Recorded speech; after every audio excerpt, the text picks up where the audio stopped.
വൈദ്യുതി ബന്ധം വിച്ഛേദിച്ച് രാത്രിയുടെ മറവിൽ ഇരട്ടിയാർ, ചെമ്പകപ്പാറ, കൊച്ചുകാമാക്ഷി മേഖലകളിൽ 4 വ്യാപാര സ്ഥാപനങ്ങളിൽ മോഷണം. കൊച്ചുകാമാക്ഷിയിലെ 3 വ്യാപാര സ്ഥാപനങ്ങളിൽ മോഷണശ്രമം നടന്നു. ചെമ്പകപ്പാറയിലെ ഒരു വ്യാപാര സ്ഥാപനത്തിൽ നിന്നും 25,000 രൂപയും മോഷ്ടാവ് അപഹരിച്ചു. സംഭവത്തിൽ കേസെടുത്ത് തങ്കമണി പോലീസ് അന്വേഷണം ആരംഭിച്ചു. ഇന്നലെ രാത്രിയിലാണ് സംഭവം നടക്കുന്നത്. ഇരട്ടയാർ, ചെമ്പകപ്പാറ, കൊച്ചുകാമാക്ഷി മേഖലയിലെ വ്യാപാര സ്ഥാപനങ്ങളിലാണ് മോഷണം നടന്നത്. ഇതിൽ ചെമ്പകപ്പാറ ഏറത്തുകുന്ന് സുധാകരന്റെ വ്യാപാര സ്ഥാപനത്തിൽ നിന്ന് 25,000 രൂപയാണ് മോഷ്ടാവ് അപഹരിച്ചത്. കൊച്ചുകാമാക്ഷിയിൽ ചിക്കൻ കട നടത്തുന്ന അനീഷ്, പലചരക്ക് കട നടത്തുന്ന ജോസഫ് എന്നിവരുടെ സ്ഥാപനത്തിലും സമീപത്തെ റേഷൻ കട എന്നിവിടങ്ങളിലും മോഷണശ്രമം നടന്നു. ഈ വ്യാപാര സ്ഥാപനങ്ങളുടെ പൂട്ടുപൊളിച്ച് മോഷ്ടാവ് അകത്ത് കടന്നെങ്കിലും മറ്റൊന്നും നഷ്ടപ്പെട്ടിട്ടില്ല. സമീപത്തെ ചിക്കൻ കടയിൽ കയറി CCTVയുടെ മെമ്മറി കാർഡ് മോഷ്ടാവ് നശിപ്പിച്ചു. സംഭവത്തിൽ തങ്കമണി പോലീസ് കേസെടുത്ത് അന്വേഷണം ആരംഭിച്ചു.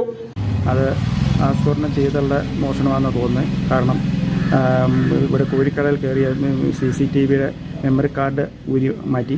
അതുപോലെ തന്നെ ഇവിടെ പലചരക്ക് ശ്രീകാന്തിൻ്റെ കടയിൽ കയറി താഴ് പൊട്ടിച്ചു. മേശപ്പുകുത്തി തുറന്ന് 1000 രൂപയിൽ കുറയാതെ പൈസ പോയിട്ടുണ്ട്.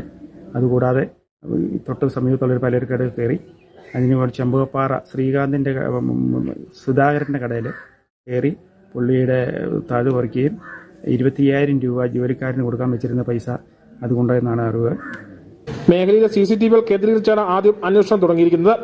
ഇതിൽ മോഷ്ടാവിന്റെ എന്ന് കരുതുന്ന ദൃശ്യം പോലീസിന് ലഭിച്ചിട്ടുണ്ട്.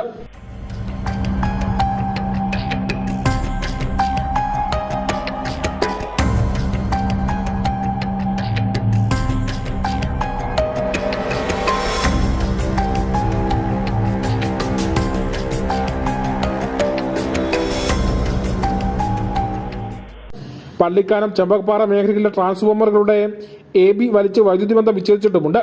കൂടാതെ ഈ മേഖലകളിലെ ഹൈമാസ്റ്റ് ലൈറ്റുകളുടെ വൈദ്യുതി ബന്ധവും മോഷ്ടാവ് വിച്ഛേദിച്ചിരുന്നു. കട ഉടമകളുടെ പരാതിയിൽ പോലീസ് അന്വേഷണം ഊർജിതമാക്കി. Idukki vision news, Kattappana.